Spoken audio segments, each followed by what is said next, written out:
Is there anything specific you saw in the last matchup with the Knicks that you're hoping to see change tonight in your way of attack? 17 offensive rebounds. That's the number one thing. We got to do a good job. A lot of long shots, long rebounds. We didn't react and get back and cover the moon in those situations, to cover the paint. And we got to do a much better job of that. One-on-one defense is another thing with this group that we got to be ready for. Anthony is a straight line driver. You got Raymond Felton, who's a straight line attacker. So they've got a lot of good. Shumpert's a straight line driver, and then when Smith comes back. So your one-on-one defense against New York has got to be on time and on target and really make them shoot over the top of it, and containing the ball is huge. At certain points last game, we saw Rudy go under the screen when Carmelo was trying to come up top. Is that something you're going to use, or are you going to try and? We have different schemes in different situations, different places on the floor, whether it goes under, goes over. That's a situational scheme that we have. So Rudy did a good job of reading that last time. Again, the kid Hardaway shooting the ball really well. We got to make sure we can't shoot the gap on him. We got to make sure we're connected and stay tight on him. And Bargnani, we know that he can shoot the ball too. Last few days you've been telling us but someone on the bench has to sort of step up, a few of them maybe. I mean, is that a message you've given to them as well, especially with today, the last time maybe that we're going to see a lot more of them? Well, I mean, I've given them the message. I don't know who's going to play tonight. Guys will determine that as far as who's going to play. But we're going to. It's not going to be a regular rotation. We're going to look at some different people and in different situations, different groups.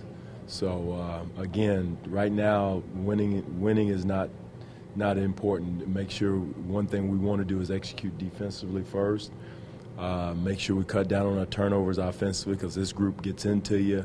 We had a big turnover game last game, and we want to make sure we take care of the ball, and because they're tough, they really get into you and bully you as far as making it tough for you to catch the ball. So we got to make sure we V-cut, make sharp passes, and not turn it over.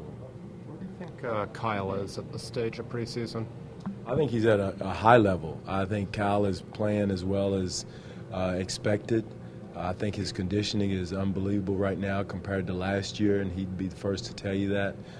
His leadership has been solid, and he's been an upbeat, positive, and that's what you need out of your leader, your point guard, who is your leader on the court. And so he's really impressed the way he's been playing. When you went back and watched film this summer and sort of looked at it big picture, was there something that sort of came out that you discovered is a stupid word, but I just used it.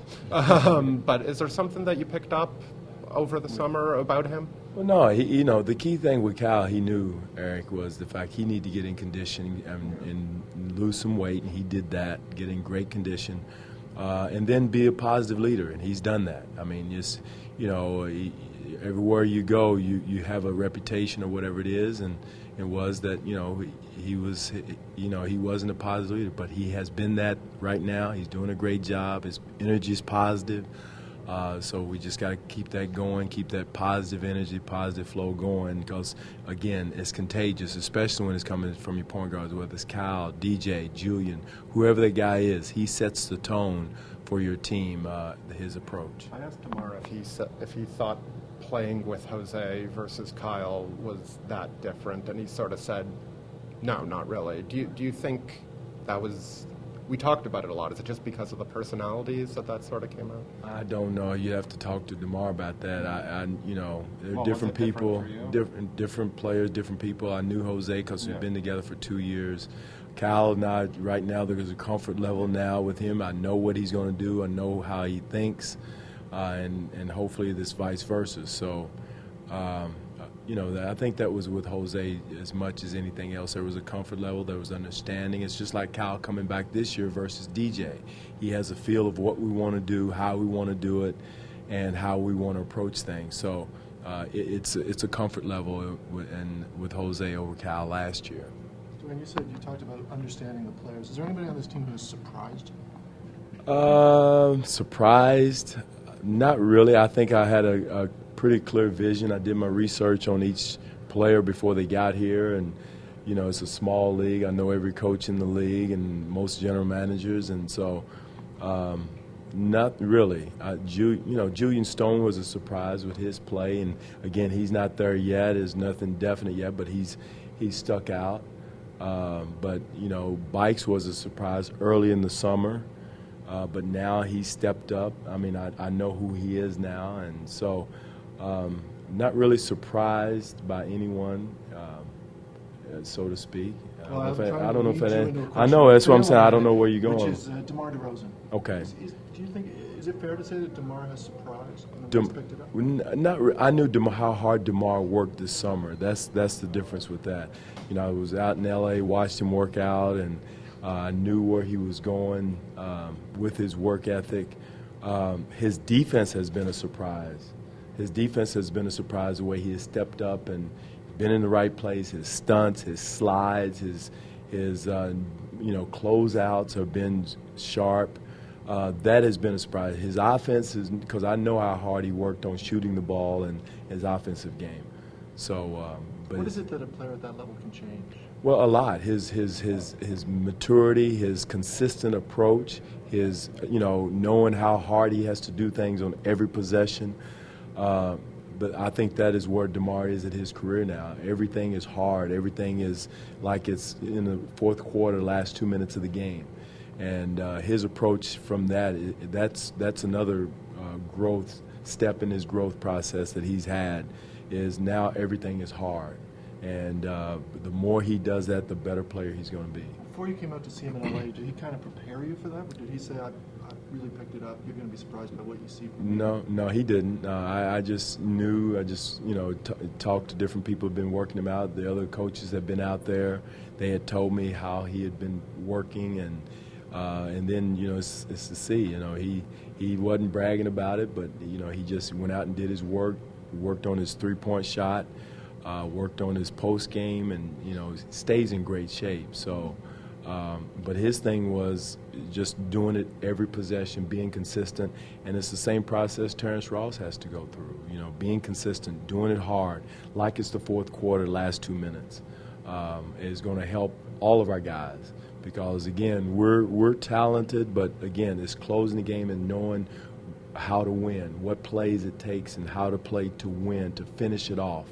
Whether it's a rebound, another slide, another charge, and one transition, whatever it is, finishing the deal is where a lot of our guys are right now. How frequently have you seen players who, and DeMar has sort of been criticized for his defense in the past, take a notable step up, this is the meat of his career. Does that happen frequently? Yeah, it does. Maturity, experience. Young guys who are talented, never had to play defense in college because, and rightfully so, the coaches don't want them to get in foul trouble. They need them on the court.